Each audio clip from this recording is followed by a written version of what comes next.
On the 12th of June 2009, a man boarded a bus in Derry Terminal. He was explicit, he was clear, he wanted to go to Sligo. He asked about Sligo and he got the Sligo bus. All that we're really left with is his visit to Sligo. We can't put him anywhere else in the world. He had gone to tremendous lengths to hide and secrete his identity.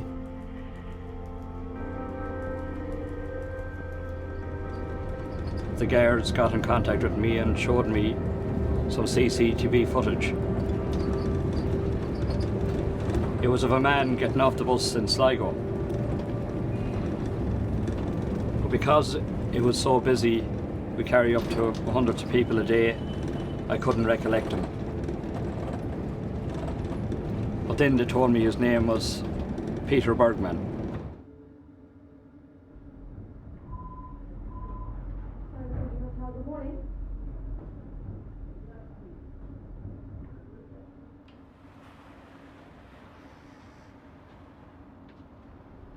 He would have arrived here as a walk-in. That means he wouldn't have had a reservation made, he would have just walked in the door. He would have filled out his reservation form. We would have asked him for some details, his name, his address, and that he wanted to book the room for 3 nights. He paid us in cash on arrival. He signed in using the name Peter Bergman, Bergmann. Some countries use one N, others use 2. The indications are that Austrian nationals use 2 N's. That's the name he used, that's the name he signed, with an address in a city called Wien, or Wien in Austria. He didn't provide any documentary proof of his identity. We know from inquiries with the Austrian police that such an address does not exist, nor has it done so for many, many years. It's a vacant lot. It appears that he used a false name. He certainly used a false address. There are no passports, or have been no passports issued to a male of that name, fitting that description or that age profile, anywhere in mainland Europe, America and South America. No record in any of those locations of a Peter Bergman.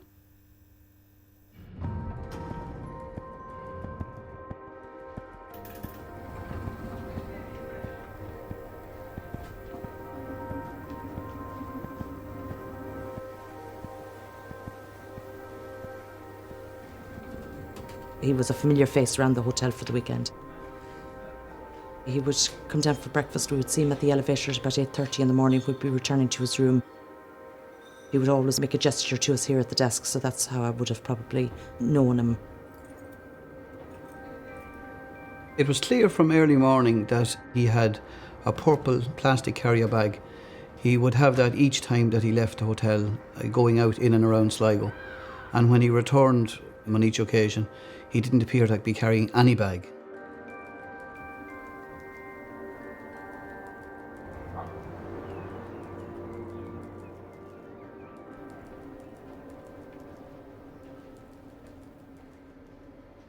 On the Saturday itself, we established that he had gone into the post office here in Sligo. He had purchased 8 82-cent stamps and airmail stickers. Now, we were never able to establish where those letters were posted, to who the letters were posted, or when he posted them. But certainly he had obviously correspondence to send to someone, somewhere.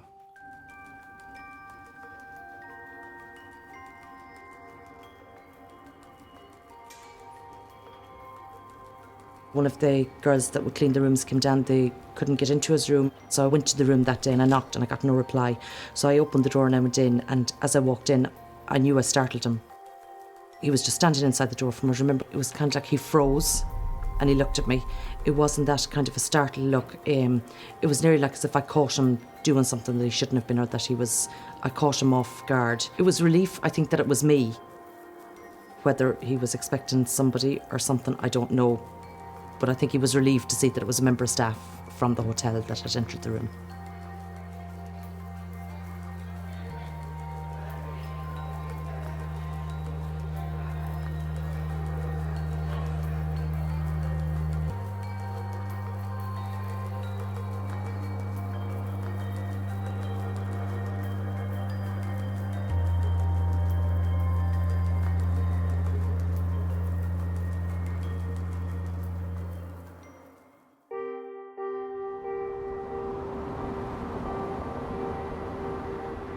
Around 11 a.m. he approached the taxi driver and he pointed to the Strand Hill area on the map, and he asked a question about where there was a quiet beach that he wanted to go for a swim. And the taxi driver explained to him that in his view the Ross's Point beach was quieter.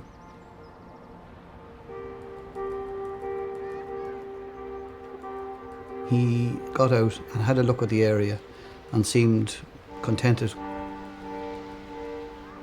and got back into the taxi and returned back into Sligo itself.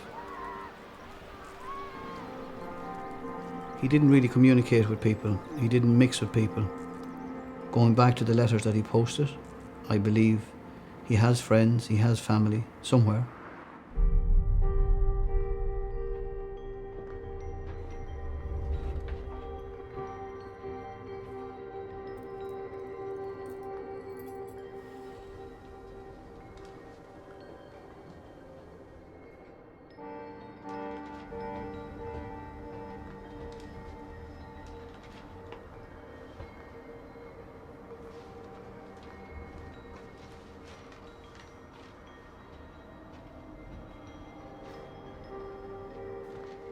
Wouldn't have interacted with everybody else here or, other residents. He would have kept very much to himself. He was very hard to keep track of because he was in and out so much. Into the elevator, he was just constant flow of traffic with him in and out the front door with this purple bag. The purple plastic bag was becoming more significant. It was quite clear that he was disposing of items of personal property in and around Sligo. We would have done extensive searches throughout Sligo, be it rubbish bins, public areas, gardens of properties, private properties, car parks. We even searched the local dump in the hope that we might have been able to find some of his property that might have helped us to identify who he actually was. He had obviously all of this planned during some of the occasions that he left the hotel, where he was going to dispose of the next piece of property or the next bag of clothing or whatever was in the bag. CCTV cameras are highly visible all over Sligo town. It's quite likely he would have identified their locations. If he didn't, we would have picked up where he was disposing of the clothing. So, whilst he had no difficulty with people seeing him on the CCTV and his movements, he certainly went to great lengths to ensure that the property that he disposed of was never found, because that is not identifiable anywhere on any of the CCTV.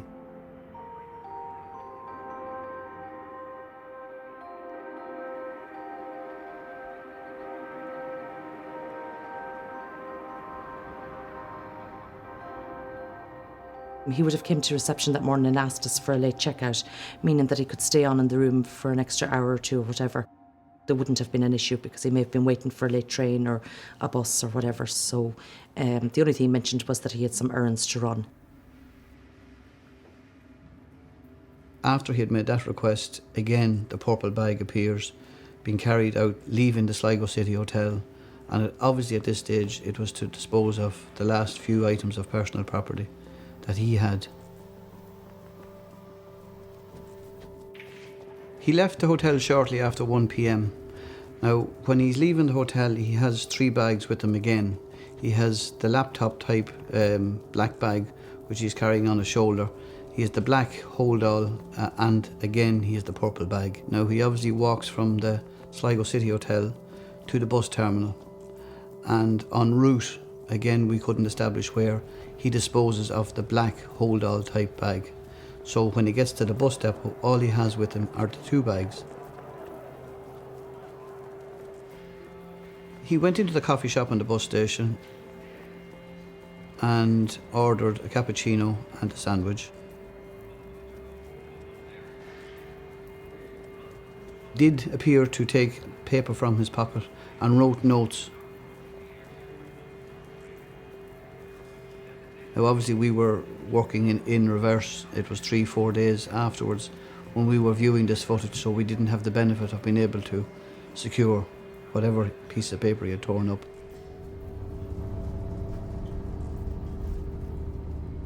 Normally I would be on different routes, but that particular week the normal driver was on holidays, so I was on that particular route for that week. The only thing I just remember of him was He came on the bus and asked for a ticket to Ross's Point, so I said a single or return, and he said a single, and we went to Ross's Point and he got off in Ross's Point.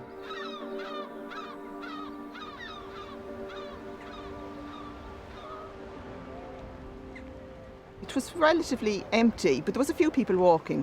But this guy just stood out because he was so professionally dressed, or just stood out in the black clothes, and He was very tall, yeah. yeah, and he had a newspaper under his arm, and he was just walking, and it just didn't look right. He looked almost out of place and out of time. The beach was very narrow at the time, and he seemed to be pacing it, didn't he? Yeah, He, yeah. we didn't say anything at that time, but he certainly took both of our attentions, I suppose. Yeah, and 30 minutes later, we were on our return, and I said to Fiona, that guy is still on the beach. It looks strange.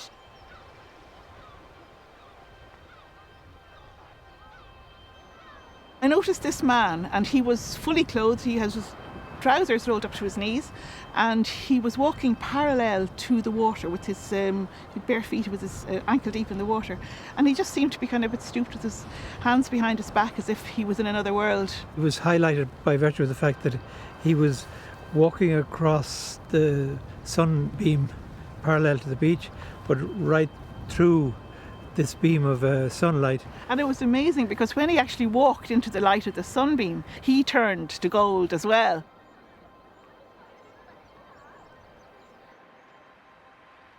I was out for dinner with my girlfriend Caroline. It was her birthday, but it was late, and we said we'd come down for just a walk on the beach before we headed home. We were walking back up towards the ramp, and the man was walking down the ramp, obviously to come onto the beach when we first encountered him. He had grey hair, black leather jacket, pale enough skin. He didn't really say anything to us. We said hello to him. He nodded back, and he didn't say anything else. Only for the fact that it was 10:30, 11 o'clock.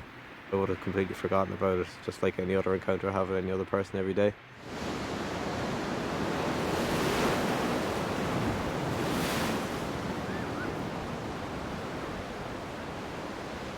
My son Brian was preparing for a triathlon, so the reason we're here for 6:30 was that he would get his training over early in the morning, and apart from that I walk the beach every day. The fog was beginning to lift, and I noticed this, something like almost something from a shop window, like a mannequin that was in the sand, and of course as I got closer I realised it was actually a person, and that he seemed to have drowned. That was a little shock for the system. I suppose in a way you go into autopilot mode and do what you have to do, you know, alert the Gardaí. I said to Brian, would he join me in saying the Lord's Prayer, which he did, and we said the little prayer, and it brought a little bit of serenity or calmness to the situation.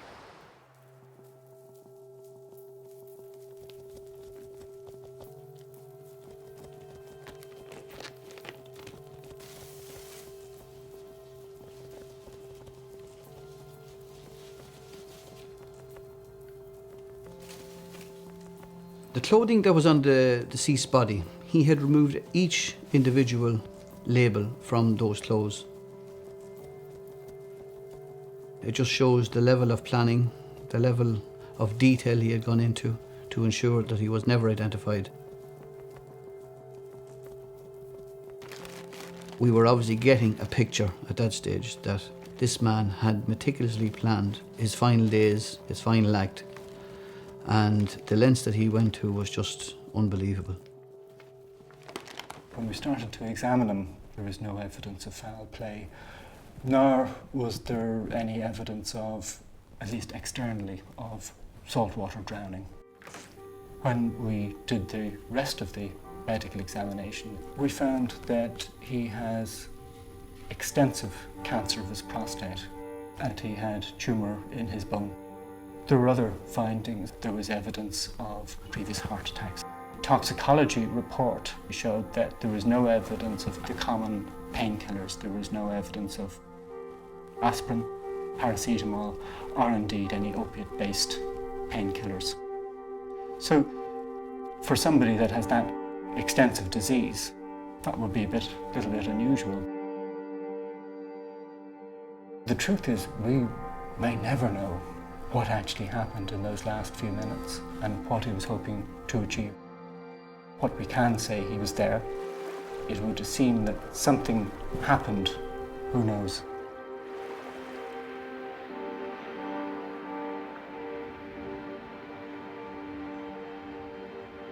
From really the moment that his body was found.